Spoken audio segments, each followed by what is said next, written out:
வணக்கம். இன்றைக்கி வந்து நம்ம ஒரு சூப்பரான ஊடாங் சம்பல் எப்படி ரொம்ப சிம்பிளாக வைக்கலான்னு பார்க்கலாம். இந்த மாதிரி நீங்கள் வச்சு பாருங்கள், ரொம்ப சூப்பராக இருக்கும். வாங்க வீடியோக்குள்ளே போகலாம்.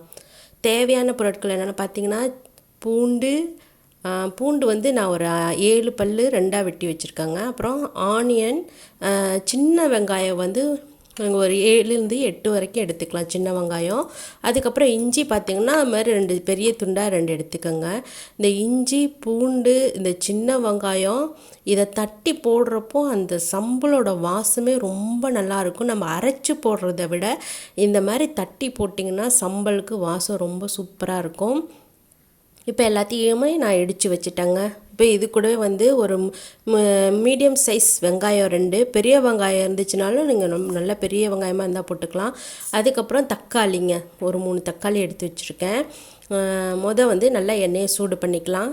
எண்ணெயை சூடு பண்ணிவிட்டு இது கூடவே நம்ம என்ன இடித்து வச்சுருக்கோம் பார்த்திங்களா, அது எல்லாத்தையுமே இதில் நம்ம சேர்த்துடலாம். இந்த மாதிரி ஒன்றும் பாதியமாக இடிச்சிட்டு நம்ம இந்த மாதிரி போட்டு நல்லா பரட்டி எடுத்தோம்னா அந்த வாசம் ரொம்ப சூப்பராக இருக்கும் சம்பலுக்கு. நான் வந்து இன்றைக்கி ஊடாங்கலாம் பொரிக்கலைங்க, பொரிக்காமல் அப்படியே நான் போட்டு தான் செய்ய போகிறேன். நீங்கள் வந்து பொரிச்சிட்டு செய்கிறீங்களா, பொரிச்சிட்டு செய்யலாம். ஆனால் இந்த மாதிரி செஞ்சு பாருங்கள், ரொம்ப நல்லாயிருக்கும். அந்த ஊடாங் வாசமும் இந்த இஞ்சி பூண்டெல்லாம் நம்ம இடித்து போட்டிருக்கோம் பாருங்கள், அதோட வாசமும் ரொம்ப நல்லாயிருக்கும். நீங்கள் வேணால் ட்ரை பண்ணுங்கள், கண்டிப்பாக உங்களுக்கு இது பிடிக்கும். இப்போ இதை வந்துட்டு நல்லா கொஞ்சம் வதக்கிக்கலாம். அதில் வந்து லேசாக வாசம் வரும் பாருங்கள், அந்த அளவுக்கு நல்லா வதக்கிக்கலாம். ரொம்ப ப்ரௌனாலாம் ஆகணுன்னு அவசியம் இல்லை, இந்த அளவுக்கு வந்தால் போதும். இப்போ நான் இது கூடவே நம்ம பெரிய வெங்காயம் 2 எடுத்து வச்சுருந்தோம் பாருங்கள், அதை இந்த மாதிரி நம்ம சம்பளுக்கெலாம் விட்டோம்ல அந்த மாதிரி விட்டுட்டு இதில் சேர்த்துக்கலாம். எண்ணெயில் போட்டு கொஞ்சம் நல்லா இந்த மாதிரி பரட்டி விட்டுறலாம். நான் வந்து இன்றைக்கி ஊடாங்க வந்து அப்படியே பச்சையாகவே போடுறாங்க, பொரிக்கலாம் இல்லை. நல்லா இந்த பெரிய வெங்காயம் நல்லா எண்ணெயில் ஒரு கொஞ்சம் லேசாக கண்ணாடி பதம் வரும்னு சொல்லும் பாருங்கள், அந்த அளவுக்கு வதங்கினா போதும். இப்போ இது கூடவே வந்து நான் சில்லி பேஸ்ட் இதில் சேர்த்துக்கிறேங்க. இது வந்து நான் பல்காக அப்படியே அரைச்சி வச்சுக்குவேன்.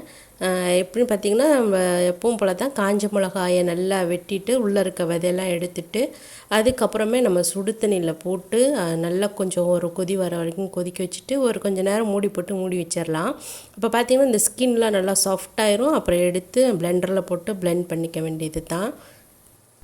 இப்போ இதில் என்னன்னு பார்த்திங்கன்னா, இந்த நம்ம போட்டோம் பார்த்திங்களா, அந்த சில்லி பேஸ்ட் வந்து நல்ல எண்ணெயிலே நம்ம வதக்கணுங்க. தண்ணி எதுவும் ஊற்றாமல் நம்ம சம்பலை இந்த மாதிரி எண்ணெயிலே நல்லா வதக்கினோம்னா அது ரொம்ப டேஸ்ட்டாக இருக்கும். சம்பல் வந்துட்டு நம்ம முதல்லையே நம்ம சீக்கிரமாக தண்ணி ஊற்றிட்டோம்னா அந்த அளவுக்கு இதாக இருக்காது, அவ்வளோ நல்லா இருக்க மாதிரி இருக்காது. அதனால் நல்லா நம்ம போட்டிருக்க அந்த மிளகாவில் வந்துட்டு அப்படியே எண்ணெய் பிரிஞ்சு வரணும்.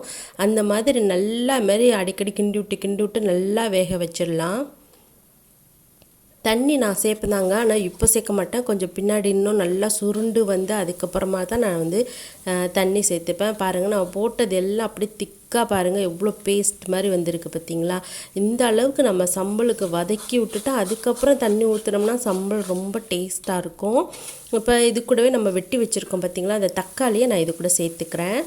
இந்த 3 தக்காளியும், ஏன்னா இப்போ நல்லா மிளகாலேருந்து எண்ணெய் பிரிஞ்சதுனால இந்த தக்காளியும் அந்த எண்ணெயோடையே சேர்த்து அப்படியே போட்டு நல்லா பரட்டினோம்னா ரொம்ப நல்லா டேஸ்ட்டாக இருக்கும். அதுக்காக நான் வந்து தக்காளியை அப்படியே போட்டு நல்லா வதக்கி விட்டுறேன். இதுக்கப்புறமா நம்ம வந்து சுட சுட தண்ணி எடுத்து நம்ம இதில் ஊற்றிக்கலாம். சுட சுட ஊற்றினோம்னா நல்லா டேஸ்ட்டாக இருக்கும். பச்சை தண்ணி ஊற்றினோம்னா அந்த சூடெல்லாம் போய் திருப்பி ஃபர்ஸ்ட்லேருந்து கொதிக்க ஆரம்பிக்கும். அதனால் நான் வந்து சுடு தண்ணியை அதில் ஊற்றிக்கிறேங்க. நல்லா ஊற்றிட்டு பாருங்கள், நம்மளுக்கு எந்த அளவு கன்சிஸ்டன்சி வேணுமோ அந்த அளவுக்கு நல்லா வேக விட்டுடலாம். அந்த கலரே பாருங்கள் ரொம்ப அழகாக இருக்குது பார்த்திங்களா. இது கூட வந்துட்டு நான் கொஞ்சம் உப்பும் சீனியும் சேர்த்தேங்க. சீனி வந்து ஒரு டீஸ்பூன் அளவுக்கு சேர்த்தா போதும், ரொம்ப இல்லாட்டி இனிப்பாக இருக்கும். அதனால் டீஸ்பூன் அளவுக்கு சீனியும் தேவையான அளவு உப்பும் சேர்த்துட்டு நல்லா அந்த மாதிரி எண்ணெய் பிரிஞ்சு வர அளவுக்கு திக்காக வந்து சுண்ட வச்சிடலாம். இதுக்கப்புறம் நான் வந்து ப்ரான்ஸ் வந்து சேர்த்துக்கிறேங்க. ப்ரான் வந்து நல்லா க்ளீன் பண்ணி வச்சுருக்கேன். ஸ்கின் இல்லாமையும் போடலாங்க. நான் வந்து 1-2 இது சும்மா வீடியோக்காக ஸ்கின் இல்லாமல் வச்சுருக்கேன். இந்த ஸ்கின்னோட போட்டிங்கனாலும் உங்களுக்கு பார்த்திங்கன்னா நல்லாயிருக்கும், ஜூஸியாக இருக்கும் சம்பலில் போட்டாக்க. அதனால் நான் இந்த மேலே இந்த தலையையும் அந்த வால்கிட்டையும் சுத்தம் பண்ணிவிட்டு அப்படியே நம்ம அந்த ஓட்டோடையே போடலாம், ரொம்ப டேஸ்ட்டாக இருக்கும்.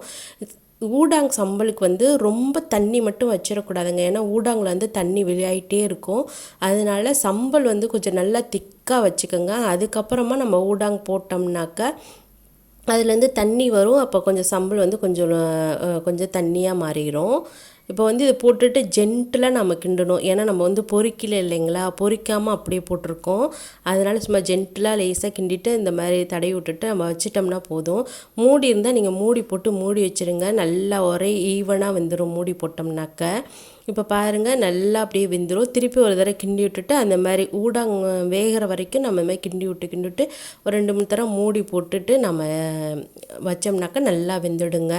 நீங்கள் இந்த மாதிரி பொரிக்காமல் போட்டிங்கன்னா வாசம், அந்த ஊடாங்கோட வாசம், அந்த தட்டி போட்டோம் பார்த்தீங்களா இஞ்சி பூண்டு, அதோட வாசம் ரொம்ப நல்லாயிருக்கும். ரொம்ப சிம்பிளான சம்பல் நம்ம செஞ்சிடலாம். என்ன இதில் இந்த மிளகாயை வதக்கிறதுக்கு தான் கொஞ்சம் லேட் ஆகுங்க. ஆனால் டேஸ்ட் பார்த்திங்கன்னா ரொம்ப நல்லாயிருக்கும். நம்ம பொரிக்காமல் அப்படியே போட்டிருக்கோம். சிம்பிளான ஊடாங் சம்பல் நீங்கள் கண்டிப்பாக ட்ரை பண்ணி பார்த்துட்டு எப்படி இருக்குன்னு கமெண்ட் பண்ணுங்கள்.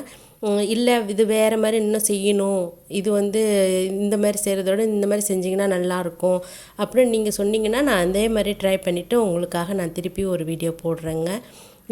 இந்த வீடியோ பிடிச்சிருந்தால் லைக் பண்ணுங்கள், ஷேர் பண்ணுங்கள், மறக்காமல் சப்ஸ்கிரைபும் பண்ணுங்கள். அப்போ தான் நிறைய வீடியோ போடுறதுக்கு எனக்கு என்கரேஜிங்காக இருக்கும். இப்போ பார்த்திங்கன்னா நம்ம போட்ட ஊடாங் எல்லாமே வந்து நல்லா வெந்துடுச்சு. கடைசியாக ரொம்ப ரொம்ப ரொம்ப முக்கியம் பார்த்திங்கன்னா கருவேப்பிலை போட்டிங்கன்னா அந்த வீடே பயங்கர வாசமாக இருக்கும். நம்ம சமைக்கிறப்பக்கே அந்த கருவேப்பிலையும் அந்த ஊடாங்கும் சேர்ந்து அவ்வளோ நல்லா வாசமாக இருக்குங்க.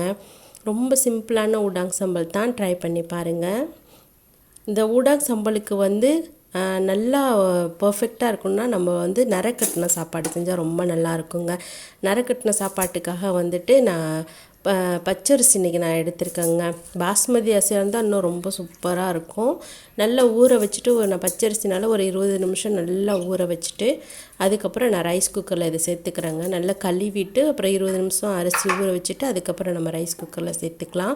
இது கூடவே வந்து பார்த்திங்கன்னா இஞ்சி பூண்டு நல்ல சின்னதாக வெட்டிட்டு, நான் பாருங்கள் இந்த அளவுக்கு எடுத்திருக்கேன். இஞ்சியும் பூண்டும் சின்னதாக வெட்டிட்டு அப்படியே நம்ம வந்து அந்த அரிசி கூட சேர்த்துற வேண்டியது தான். இது கூடவே வந்து நம்ம தேங்காய் பால் சேர்த்துக்கலாம். நான் வந்து வீட்டில் அரைச்ச தேங்காய் பால் தாங்க எடுத்திருக்கேன். அதனால் தேங்காய் பால் 2 கப்பு தண்ணியாக இருக்கிறதுனால நான் வந்து ஒரு 2 கப் தேங்காய் பால் எடுத்துக்கிறேன். 1 கப்பாக இருக்குது, நல்லா திக்காக இருக்குன்னா 1 கப் கிட்ட நீங்கள் சேர்த்துக்கோங்க. இப்போ இதை நல்லா ஊற்றி நல்லா அப்படியே ரைஸ் குக்கரை போட்டு மூடி நம்ம வேக வச்சு எடுத்துட்டோம்னாலே நரக்கட்டின சாப்பாடு தயாராகிடும். ஊடாங் சம்பலுக்கும் நரக்கட்டின சாப்பாடு அதோட பீன்ஸ் முட்டை போட்டு பரட்டி வச்சோம்னா போதுங்க. ரொம்ப நல்லா சூப்பர் காம்பினேஷனாக இருக்கும். பாருங்கள் நல்லா அரிசி வந்து பொலன்னு ஒன்றோட ஒன்று ஒட்டாமல் உதிரியாக வந்திருக்கு. நீங்களும் கண்டிப்பாக ட்ரை பண்ணி பாருங்கள். இவ்வளோ நேரம் என் வீடியோவை பொறுமையாக பார்த்ததுக்காக எல்லாத்துக்கும் ரொம்ப நன்றி. மீண்டும் வேறு ஒரு வீடியோவில் உங்களை சந்திக்கிறேன். நன்றி, வணக்கம்.